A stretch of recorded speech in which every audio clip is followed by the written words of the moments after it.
Communiqué de presse de la commission administrative de l'Union départementale Force ouvrière du Morbihan du vendredi 12 juillet 2024.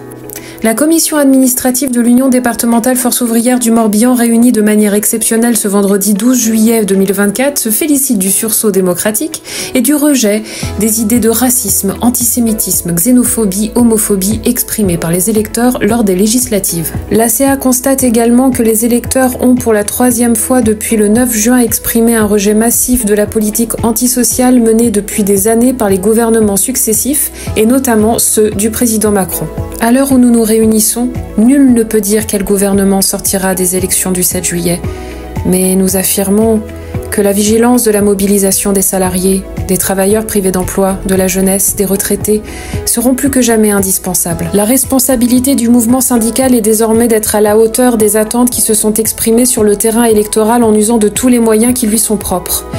Appel à la mobilisation dans tous les secteurs, négociation sur la base de ses revendications. Fidèle à ses principes de liberté et d'indépendance, notamment vis-à-vis du monde politique, l'Union départementale continuera à faire valoir ses revendications. Retour de la retraite à 60 ans après 37,5 années de cotisation, retraite calculée sur les 20 meilleures années de la carrière professionnelle. Augmentation générale des salaires, retraite, pension. Retour à l'indexation des salaires et pensions sur l'inflation. Pour une véritable prise en charge du grand âge et de la perte d'autonomie dans le cadre strict de la sécurité sociale. La revalorisation significative du SMIC à hauteur de 80% du salaire médian et la revalorisation des grilles conventionnelles de salaire. L'abrogation de l'assurance chômage, la revalorisation de l'indice de rémunération de la fonction publique, de véritables moyens humains et financiers permettant aux services publics de satisfaire les besoins de la population. La mise sous condition des aides publiques aux entreprises, à la négociation des salaires, au maintien des emplois et à l'interdiction du versement des dividendes.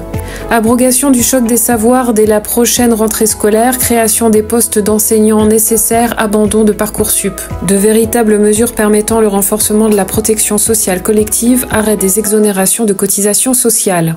Non à l'économie de guerre. Sur ces bases, et sans vouloir intervenir sur les choix politiques, la CA de l'Union départementale FO 56 se déclare prête à prendre toute sa place dans les mobilisations pour le respect de la démocratie et de la volonté exprimée par les cititoyens, adoptée à l'unanimité le 12 juillet 2024 à Lorient.